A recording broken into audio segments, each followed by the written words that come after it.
All right, the big story on India since the West Asia crisis, the tensions in the Middle East have now escalated sharply. A broader conflict is very much likely. India shares good relations with all players. With Israel, it has deep defense and security collaboration. It has also, in fact, with Iran, it is India's largest oil supplier till the United States sanctioned Tehran. But the question to ask is, where does India stand in this conflict? So far, New Delhi has been very clear. It stands against terror, with peace, and in favor of a long-term resolution. Before we talk about how the geopolitical dynamics of the region is set to play out, take a look at this report that tells you the direct and immediate impact, both economic and social, on India of what's happening in the Middle East right now.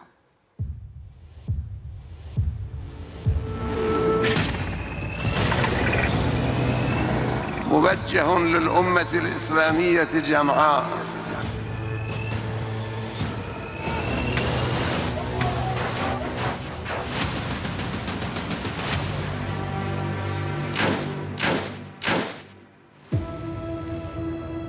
New Delhi has been in a wait-and-watch mode since the 7th of October attack by Hamas on Israel last year.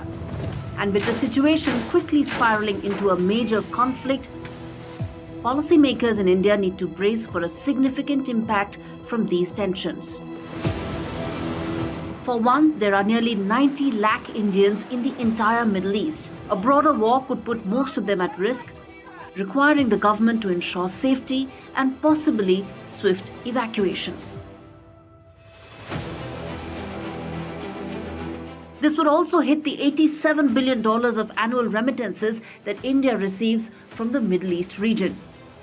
A conflict in this region will also risk India's energy supplies, besides making it costlier. A higher crude will affect India's finances, affecting both current account deficit and trade deficit. Oil crossing $100 a barrel is no more a distant possibility.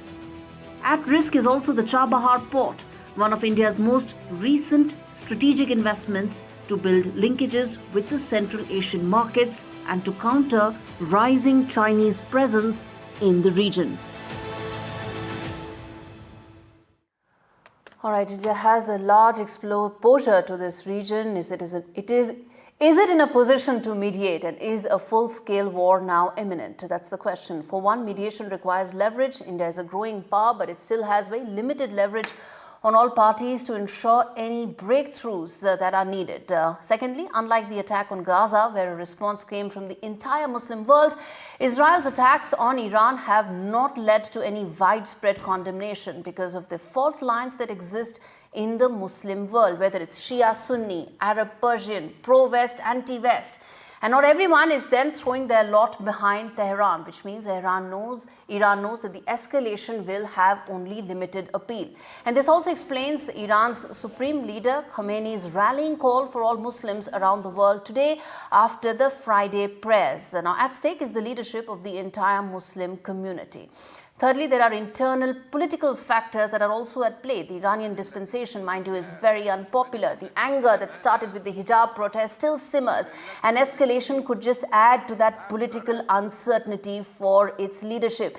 And lastly, Iran's military arsenal, though significant, is not unlimited.